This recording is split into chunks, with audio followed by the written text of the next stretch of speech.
Hop akalar, yaxshimisizlar? Isuzu avtobusini resorini Shopir akamiz yechib olib kelishibdi. Arqa, oldini ko'ryapsizlarmi? Isuzu avtobusini Gurzovoy qilishibdi. Bilasizlar, Gurzovoyda podresonniga bo'ladi. Buni ham yukka moslab beringlar, shu Gurzovoy qilib beringlar deyishibdi. Xudo xolasa biz buni ortiqcha narsalarni olib tashlab, ortiqcha narsalarni ular stabilizator turgan narsalarni olib tashlab, mana rezinkalari ketyapti, rezinkalarni alishtirib, tepasiga podresonni qilib bermoqchimiz. Xamutlarni ko'ryapsizlar, yetmagan xamutlar. Zazonlar ochilyapti, oldilarini ham, arqa rezinkalar ketgan, oldilari ham ketyapti.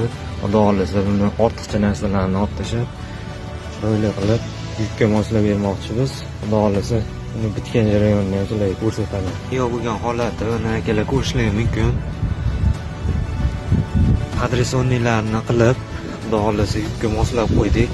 Xamutlariga olib, volgaykali qilib, chiroyli qilib, chaqillamagan qilib, chiroyli qilib qo'ydik. Mana oldilarini ham yukka moslab, bir tekisda qilib, chiroyli qilib, oldilarini ham volgaykali qilib qo'ydik. Endi akamiz qora kraskaga o'zim bitta septirib olaman deyishdi. Xudo xolasa qora kraskaga septirib olsa, yangi bo'lib qoladi, mochniy bo'lib.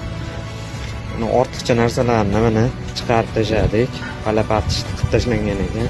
Ortiqcha narsalarni chiqarib tashlab, xudo xolasa mochniy qilib qo'ydik. Akalar, kimga shunaqa xizmatlar kerak bo'lsa, qiynalib yurgan bo'lsalaring, qo'ldan kelsa, xudo xolasa mochniy qilib kelaverasizlar, chiqarib beraveramiz akalar. Sog' bo'lasizlar, salomat bo'lasizlar akalar.